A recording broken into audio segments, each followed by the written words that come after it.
Hola, mi nombre es Jessica Ramírez Guía, soy psicóloga de profesión, ejerzo la carrera ya hace 11 años y básicamente dentro de los 11 tengo cerca de 10 años trabajando en lo que es el área educativa y eso me ha permitido ver algunos casos referente a lo que es acoso escolar, bullying, violencia, entre otros que se suscitan dentro de este ámbito.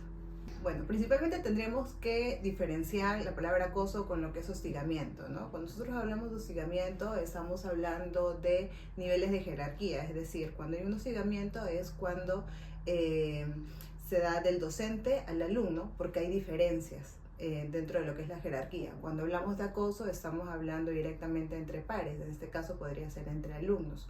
De una u otra forma causa algún impacto dentro de lo que es el bienestar emocional, ya que esto puede conllevar a baja autoestima, depresión, ansiedad, estrés postraumático por las mismas situaciones en las que la víctima puede estar pasando, ¿no? Por la misma violencia a la cual se ha expuesto o por el acoso que está recibiendo por parte del docente o de algún compañero con el cual se está vinculando o que está compartiendo el aula. Encontramos dentro de las consecuencias que el estudiante básicamente puede tener lo que es un fracaso escolar, ¿no? Tenemos desmotivación, tenemos activismo dentro de lo que es el aula de clases, es decir, el alumno deja de asistir al colegio por temor o a la universidad o al instituto por temor a recibir estas violencias o recibir este tipo de acoso, ¿no? Fracaso escolar, bajo rendimiento académico, ansiedad, ¿no? Pero básicamente dentro de lo que es el rendimiento académico es lo que se observa, ¿no?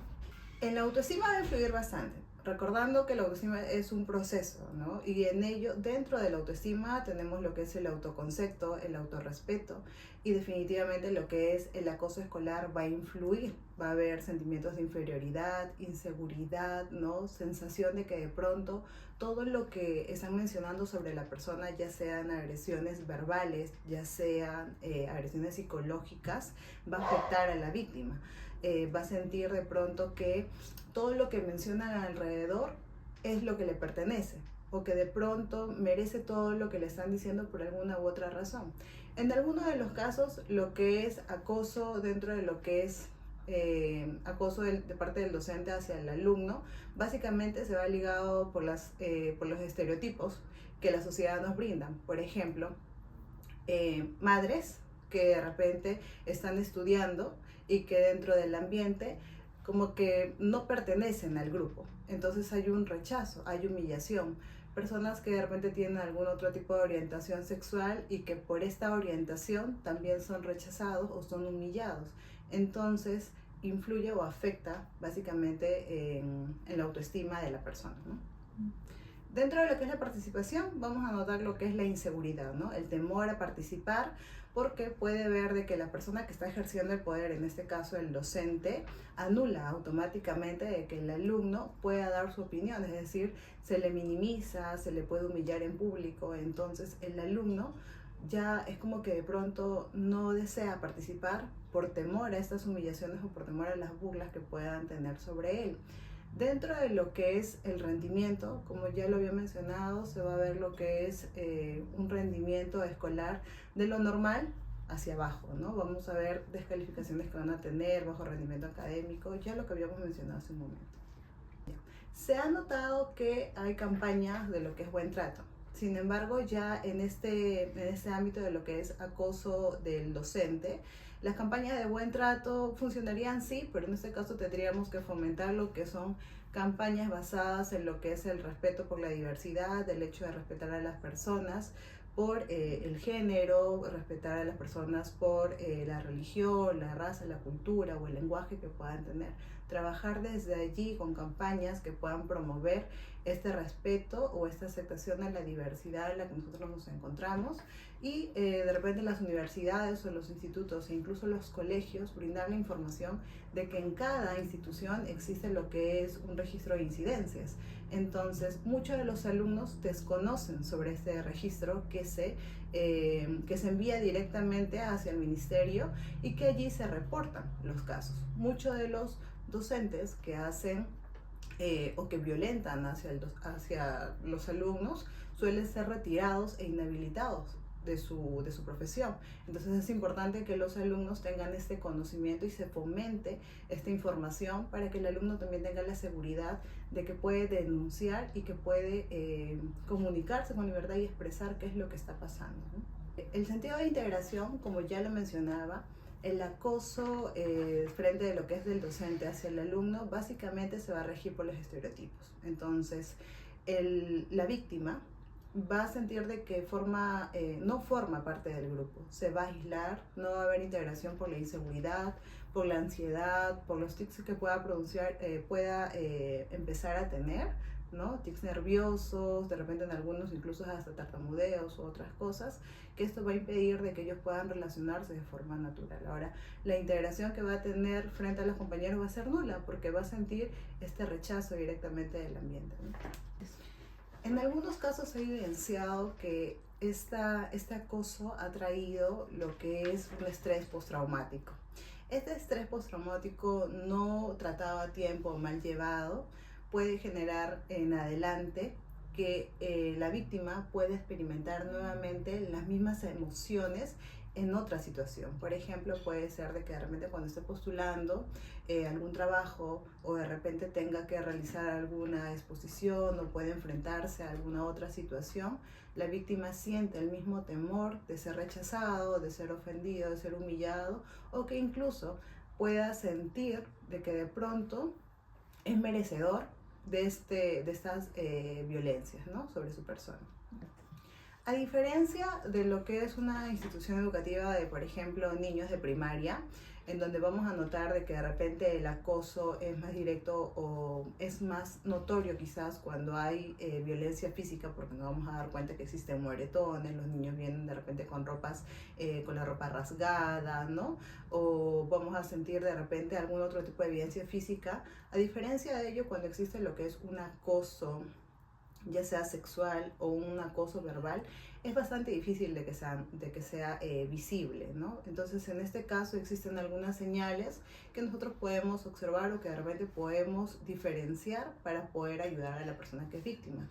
Por ejemplo, puede pasar a ser irritable, puede ahora sentirse bastante triste, deprimido, aislado del grupo, de repente ya no asiste a las reuniones sociales con las que solía ir con normalidad, ¿no? Vamos a sentir de que de repente ahora está más callado, más silencioso, va a sentir de repente, en algunos casos puede conllevar incluso a intentos suicidios, ¿no? Y pueden presentar los tics, que ya lo había mencionado, tartamudez u otros tipos de tics nerviosos que vamos a notar en la víctima, ¿no?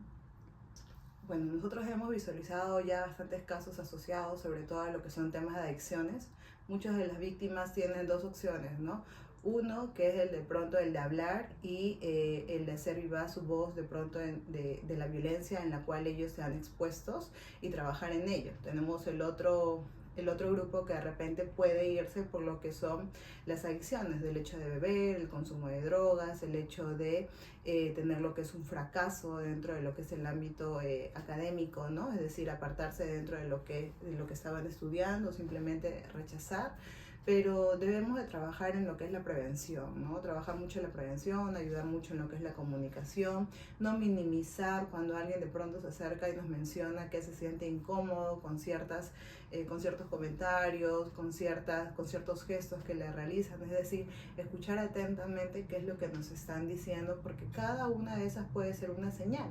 Muchas de las personas tienen dificultades para poder mencionar o poder expresarse con facilidad y dar a entender realmente qué es lo que está pasando con ellos. Entonces, escucharlos, observar, estar atentos a ver qué es lo que realmente ellos quieren decir, va a ayudar mucho para poder entender, ¿no? Como les repito, los colegios o las instituciones suelen minimizar en algunos casos estas situaciones de violencia porque consideran de que de pronto eso no es violencia, dicen, ¿no? Entonces lo minimizan, pero hay que estar de pronto atentos a cualquier queja o cualquier malestar que puedan tener los estudiantes.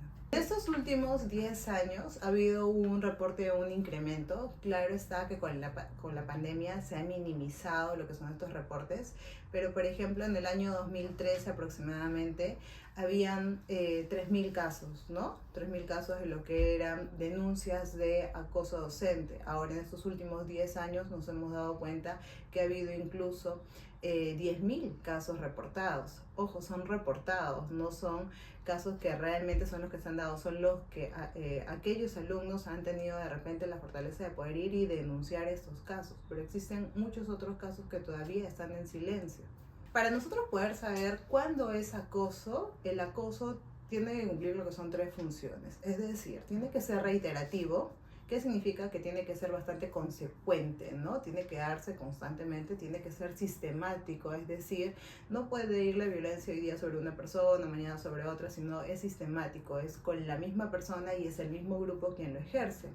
Y lo otro es que tenemos que darnos cuenta que va a existir un grado de poder, es decir, este grado de poder lo puede ejercer, en este caso, el docente hacia el alumno, porque existe poder del docente.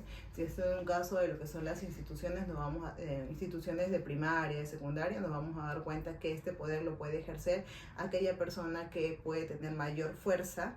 Puede ser aquella persona que de repente sea el que hace más bromas, ¿no? Que pueda ser de repente algún líder. Y al ver estas diferencias de poder, vamos a darnos cuenta de que está ejerciendo lo que es el acoso, ¿no? Entonces, para que se dé acoso o para que sea un acoso, un bullying o cualquier otro tipo de acoso escolar, acoso de parte del docente, tiene que cumplir estas 3 funciones, ¿no? Tiene que ser reiterativo, sistemático y tiene que haber una diferencia de poder. Gracias por la entrevista, por la oportunidad de poder de repente brindarles algunos de los conocimientos que he podido recopilar en los años que he venido trabajando y espero que haya sido útil para ustedes.